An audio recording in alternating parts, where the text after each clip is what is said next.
আসসালামু আলাইকুম, কেমন আছেন সবাই? এটা আমার ব্যানানা ম্যাঙ্গো গাছ, ব্যানানাম যেটাকে বলে। তো দেখেন কতটুকু একটা টবে আছে, 10 ইঞ্চি একটা টবে আছে, বাট শাখা পোশাখাগুলা 3টা 4টা করে ডাল হয়েছে। দেখেন কত সুন্দর।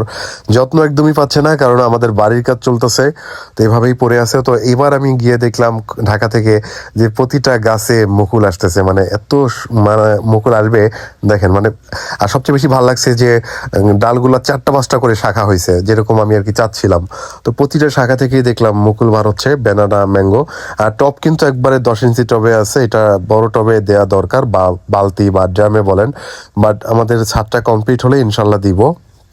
কিন্তু আমি অবাক হয়েছি যে ওই ছোট একটা টবের ভিতরে কত সুন্দরভাবে মানে মুকুলের জন্য রেডি হচ্ছে এবার।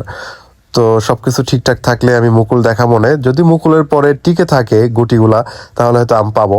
কারণ যত্ন করা লাগে আসলে, বাট আমার এখন যত্ন করার কেউ নাই। দেখতেই পাচ্ছেন যে বাড়ির কাজ চলতেছে, প্রাথমিক পর্যায়ে আছে। তো সবগুলো এক সাইড করে রাখা আছে।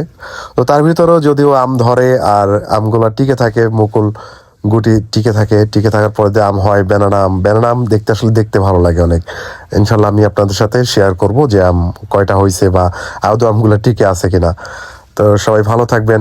আর আমি একটু শেয়ার করলাম কারণ দেখতে খুবই সুন্দর লাগতেছে আমার আম গাছটা।